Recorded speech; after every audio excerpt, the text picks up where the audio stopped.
My friend, all of me. Yeah, Mr. Seymour Science, Gerald Marks. There's many people who have sung this to make it famous. However, why don't you make it famous? Take your mandolin. We're going to be playing in the key of F major. So we have an F major.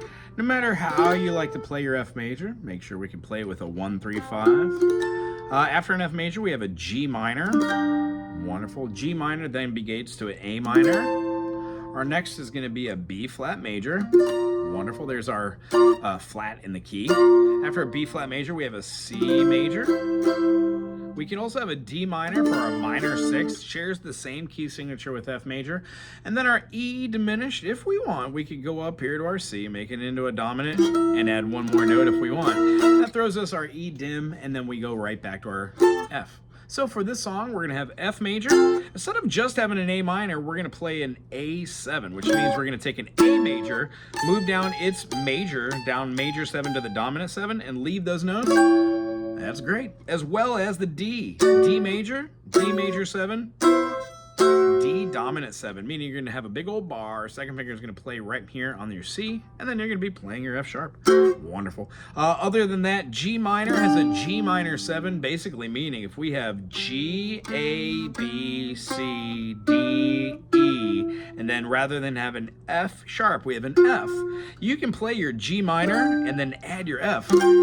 Oh, what a great chord. And then other than that, outside of the pocket of here, we're going to have our C7 or the E diminished, C major 7, C7, E diminished, and then we have a B flat minor 6. So if this was an A minor and we move it up, that's a B flat minor.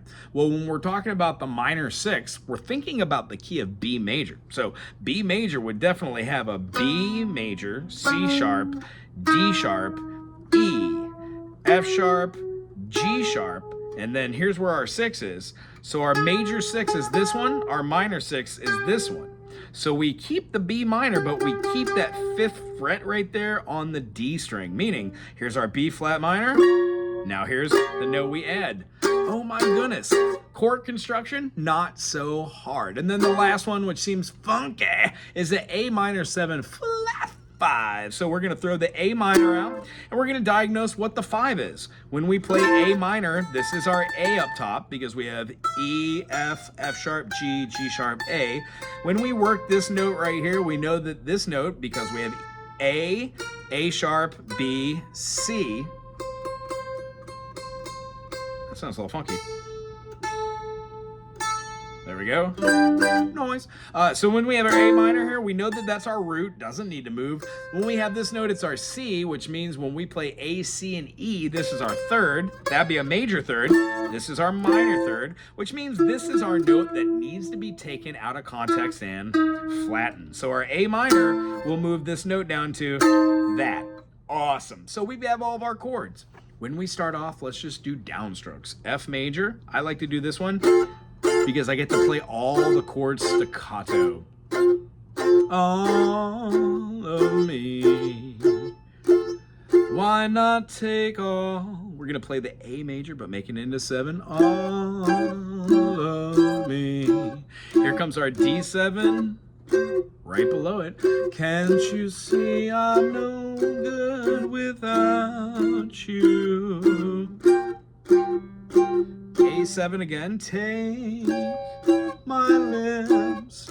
I want to D minor. Lose them. G7. Yeah. Take all my arms. I'll never use them. C7. Maybe a passing tone. F. Your goodbye. A7 left me with eyes that cry. D7. How can I go on, my dear? G minor and add that 7. You took the part. Remember, we're going to play a B flat and then throw our minor 6.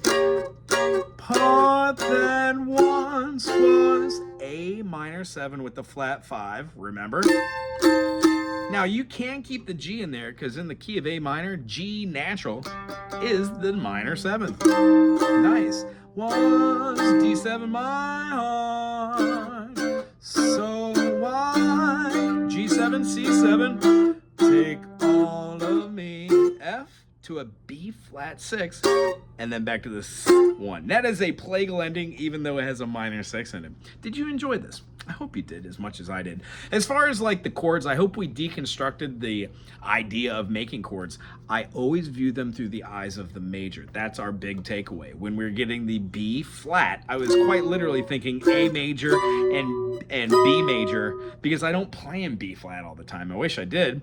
But knowing that A minor and A major, B major and B minor, I would still do 1, 2, 3, 4, 5, 6, 7, 1. So being able to know that, I would flatten my 3, my 6, and my 7, but that note that I played on the 6 to that minor 6 in the major key is my note. Knowing the difference between the two in both keys gives me the ability to see it as a minor 6 chord or a major 7 chord. Or no, that's not right. A diminished. No, yeah, that's it. Major 6 or a minor 6.